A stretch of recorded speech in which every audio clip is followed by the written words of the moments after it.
Cześć, witam Was ponownie. To, co mam dzisiaj ze sobą, to jest moja propozycja i odpowiedź na pytanie, które zadawaliście mi w komentarzach.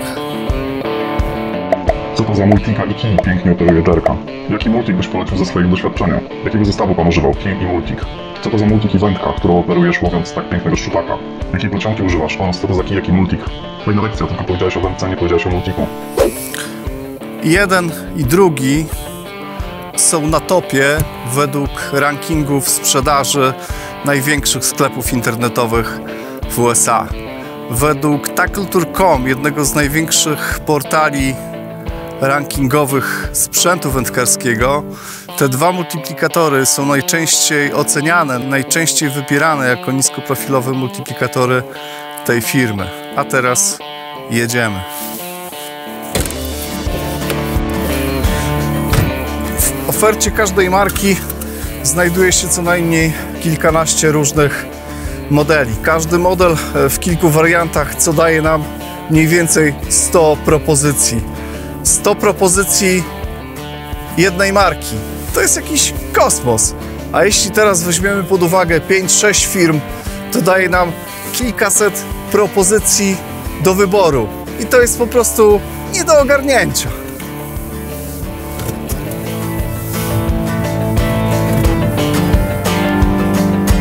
Na szczęście tylko nieliczne z nich są godne uwagi i o nich Wam dzisiaj opowiem.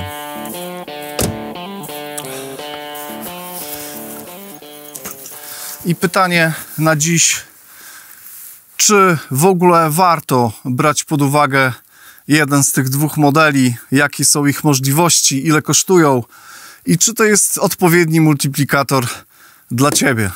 Lecimy z tematem. Multiplikator, o którym będziemy dzisiaj rozmawiać, jest produkowany nieprzerwanie od 1991 roku ubiegłego wieku i to jest ponad 30 lat na rynku.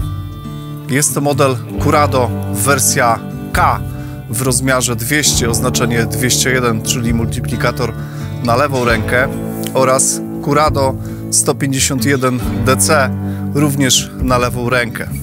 Są to multiplikatory przeznaczone przez producenta do średniego i cięższego łowienia. Tak, żeby odpowiedź na pytanie, czy warto je kupić, była w miarę miarodajna, dodam tylko, że Curado w wersji K używam od około 3 lat, czyli od premiery w 2017 roku, a Curado w wersji DC używam od 2019 roku. Zanim jednak przejdziemy do tematu, dodam jeszcze, że firma Shimano nie sponsoruje mnie w żaden sposób, nie sponsoruje tego filmu i nie otrzymam za ten film żadnej kasy, ale jeśli Ty uznasz, że dowiedziałeś się czegoś ciekawego i chciałbyś w przyszłości zobaczyć inne moje filmy, to oczywiście zapraszam Cię do subskrybowania kanału i kliknięcia w dzwonek, wtedy dowiesz się, kiedy wrzucę kolejny film. Na końcu tego filmu będę miał dla Was bardzo miłą i fajną niespodziankę przy współpracy z moim kolegą Grzesiem Wadeckim, rękodzielnikiem i producentem przynęt handmade. Tak więc oglądaj ten film do końca i lecimy do tematu głównego.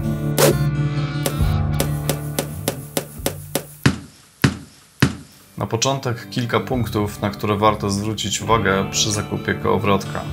Są to kryteria, którymi ja się kieruję przy wyborze sprzętu. Jeśli mam określony budżet, to chciałbym coś kupić raz, a dobrze. Jakie to są kryteria? Pierwsze, przeznaczenie i możliwości rzutowe. Drugie, jakość wykonania i kultura pracy. Trzecie, cena i ostatnie, trwałość. Na początek przeznaczenie i możliwości rzutowe. Tutaj moja ocena dla obu konstrukcji to 9 na 10. Pytanie, które pojawia się najczęściej przed wyborem multiplikatora, to jakimi przynętami będę mógł łowić. Tak jak wspomniałem, model Curado przeznaczony jest do łowienia średniego i ciężkiego, czyli w moim wypadku szczupaków i sandaczy. Jeśli chodzi o przynęty gumowe, to dolny zakres zaczyna się od główki 8-10 gram plus guma 10 cm. Szpula ładnie startuje i przy użyciu odpowiednio dobranej wędki Łowienie takimi przynętami jest łatwe i przyjemne, a odległości, jakie możemy osiągnąć, to około 30 metrów. Jeśli chodzi o górny zakres, w zasadzie w teorii nie ma ograniczeń, jednak moim zdaniem w przypadku Curado K przynęty 18-25 cm i łącznej wadze 150 g to jest górna granica dla tej konstrukcji. W przypadku Curado DC górna granica dla kun to około 80-100 g łącznej wagi przynęty z powodu, o którym za chwilę. Warto jednak pamiętać, że komfort i możliwości rzutowe nad wodą zależą od kilku istotnych czynników, takich jak odpowiednio dobrana wędka oraz linka, lotność naszych przynęt oraz najważniejsze od naszych umiejętności. Przejdźmy zatem do kolejnego punktu. Jakość wykonania i kultura pracy. Moja ocena dla obu to 8 na 10. Jakość wykonania, spasowanie i kultura pracy Curado jest na wysokim poziomie. Kluczowe elementy są oczywiście łożyskowane. Mamy tutaj 6 łożysk z kulkami i 1 łożysko oporowe. Mamy też bardzo sprawnie działający hamulec i to nie tylko w sensie stabilności wyciąganej linki, ale także w zakresie regulacji, gdzie przyrost siły hamowania podczas obrotu gwiazdą hamulca płynnie narasta i podobnie zmniejsza się, kiedy odpuszczamy hamulec. Z wyglądu czarna matowa obudowa w Curado 201K i szaro-grafitowa w DC ze złotym akcentem nacisku szpuli. Obie wyglądają dobrze, jednak mi osobiście bardziej przypadł do gustu Curado K. Korba, jak przystało na tej wielkości korpus, ma 90 mm i dobrze leżące w dłoni knoby typu Power Grip. I przy przełożeniu 6:2:1 zapewnia zaskakująco dużą moc nawijania linki. Jednak w moim odczuciu Curado 201K ma nieco więcej tej mocy i tutaj niespodzianka. Niespodzianka jest taka, że Curado 151 DC ma dokładnie tą samą obudowę i tą samą przekładnię i tej samej średnicy i szerokości szpule. Nie jest ani mniejszy, ani lżejszy. Dlaczego zatem jeden ma w nazwie 200, a drugi 150? Sugerowałoby to, że jeden jest mniejszy, a drugi większy. I do takiego rozróżnienia przyzwyczaili nas producenci, ale w tym wypadku jest nieco inaczej. Curado DC dostał oznaczenie 151 zamiast 200 wyłącznie z powodu mniejszej pojemności szpuli. Ta mniejsza pojemność szpuli była konieczna, żeby umieścić w niej magnesy, które są niezbędne do elektronicznego systemu hamowania szpulki. System DC to wodoodporny, samozasilający się system sterowany przez chip komputerowy. Ładuje się przy każdym rzucie i nie wymaga baterii ani źródła zasilania. Podczas pierwszych chwil rzutu energia magazynowana jest przez obrót szpuli i przechowywana w układzie. Podczas rzutu system oblicza i zapewnia optymalną siłę hamowania. Umożliwia oddawanie celnych rzutów na duże odległości przy jednoczesnej minimalizacji plątania się linki. Przewidują trudne warunki rzutowe, takie jak łowienie w wieczną pogodę albo rzucanie bardzo lekkimi przynętami. Używałem też do ciężkich przynęt dedykowanego multiplikatora, jakim jest Tranx 401. Unboxing tego multiplikatora możesz zobaczyć na moim kanale. I w porównaniu do Curado 201 różnice w mocy przekładni przy łowieniu cięższymi przynętami nie są aż tak duże, jak mogłoby się wydawać. Oczywiście Tranx 401 jest dużo mocniejszy, ale też również jest dużo cięższy i dużo większy. Przy przełożeniu 6:2:1 na jeden pełny obrót korby nawijamy 66 cm linki.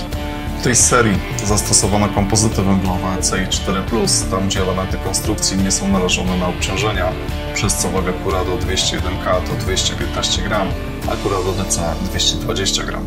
Ramka główna, czyli element bardziej narażony na obciążenia, nadal pozostaje ze stopy aluminium, podobnie zresztą jak w większości multiplikatorów na rynku z tej półki cenowej.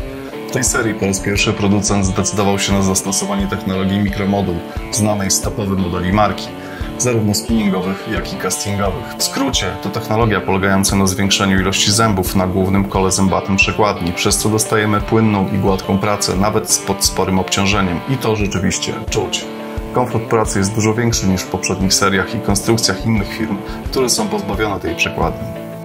Jest to moim zdaniem największy skok jakościowy, jeśli chodzi o serię Curado, dlatego że jeśli weźmiemy pod uwagę inne parametry, takie jak możliwości rzutowe czy jakość wykonania, to producent już wcześniej przyzwyczaił wędkarzy do tego, że Curado jest na dość dobrym poziomie, a dodanie tego mikromodułu sprawiło, że różnice pomiędzy Curado a wyższymi modelami marki nie są już tak oczywiste.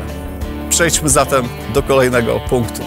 Cena, czyli to, co dostajemy za ciężko wynegocjowane z żoną pieniądze. Tutaj muszę powiedzieć, że ja nie mam z tym żadnego problemu. Moja żona jest bardzo tolerancyjna i nie denerwuje się, kiedy kupuje kolejny sprzęt.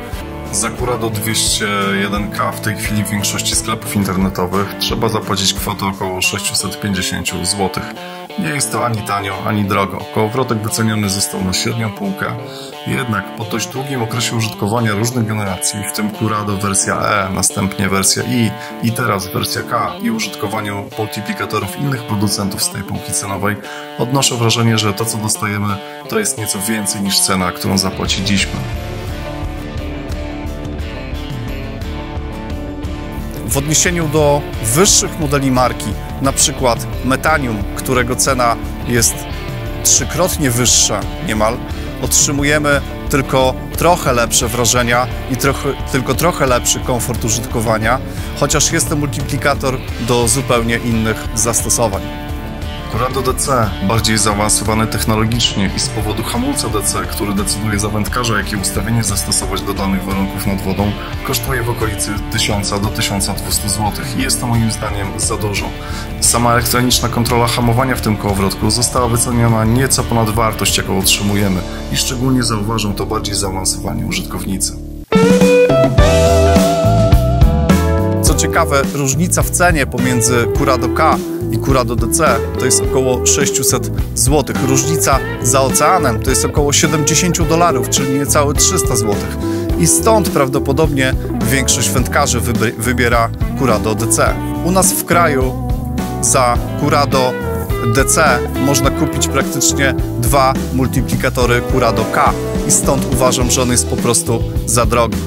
Przechodzimy do kolejnego punktu. Punkt ostatni, trwałość. Tutaj moja ocena to definitywnie 10 na 10. Tuż po wyjęciu z pudełka ten kołowrotek robi dobre wrażenie i tak pozostało do dziś. W przypadku Curado K jego praca po 3 latach używania jest praktycznie taka sama jak po wyjęciu z pudełka. Łowiłem nim sadacze w bardzo głębokiej wodzie na gumy 12-15 cm na główkach od 20 nawet do 35 gram. Łowiłem nim szczupaki na duże gumy i dżerki i nie zrobiło to na nim większego wrażenia. Nie ma tutaj żadnych dziwnych dźwięków ani stuków. Kołowrotek nadal pracuje lekko i płynnie. Może nieco głośniej jak w dniu zakupu i może trochę knoby są bardziej wyślizgane, ale nadal są dobrze spasowane i nic tutaj się nie rozpada. Co ciekawe, ani razu go nie rozbierałem i ani razu nie był sparowany. Z Curado być może jest trochę tak jak z tymi starymi Mercedesami W123 i W124, które w latach 90. na taksówkach potrafiły zrobić 1 000 000 kilometrów i więcej. I po wymianie kilku drobnych elementów jeździły dalej. Plusy dodatnie raczej wyczerpaliśmy, a czy są jakieś minusy? Może takim minusem, chociaż nie dotyczy to tylko serii Curado, ale też w większości modeli tej marki, jest brak na rynku polskim dostępności dodatkowych szpulek. Zakres komfortu rzutowego jest na tyle szeroki, że jeśli jednego dnia jestem na szczupakach, a kolejnego chciałbym jechać na sandacze i potrzebuję nieco cieńszej linki, to mam 2 wyjścia. Albo użyć innego kołowrotka, albo przewijać linkę. I uważam, że to jest duży minus. Jest co prawda za oceanem możliwy zakup szpuli do Curado 201K, jednak będzie to szpula lżejsza, tak zwana tuningowa, która ma umożliwiać łowienie lżej i taka szpulka nie nadaje się do łowienia ani szczupaków, ani sandaczy. Do Curado DC natomiast jedyną możliwą opcją jest dokupienie szpulki takiej samej jak fabryczna. Podsumowanie. Curado 201K to dobry wybór i niezbyt drogi multiplikator i nie tylko dla początkujących, szczególnie biorąc pod uwagę relację ceny do jakości. Bonusem dla początkujących może być to, że kiedy już zdecydujesz się na zakup i nauczysz się dobrze posługiwać takim zestawem, nie będziesz zmuszony w najbliższym czasie wymieniać tego sprzętu na inny. Curado 151DC to również świetny wybór, nieco droższy i może mniej uniwersalny, jednak jeśli zamierzasz łowić mniejszymi, mniej lotnymi i lżejszymi przynętami, będzie on lepszym chyba wyborem niż 201K. Na koniec, tak jak obiecałem, mam dla Was niespodziankę przy współpracy z moim kolegą Grzesiem Wadeckim. Jest producentem ręcznie wykonywanych przynęt obrotowych i wahadłowych i zobaczcie, jak to wygląda.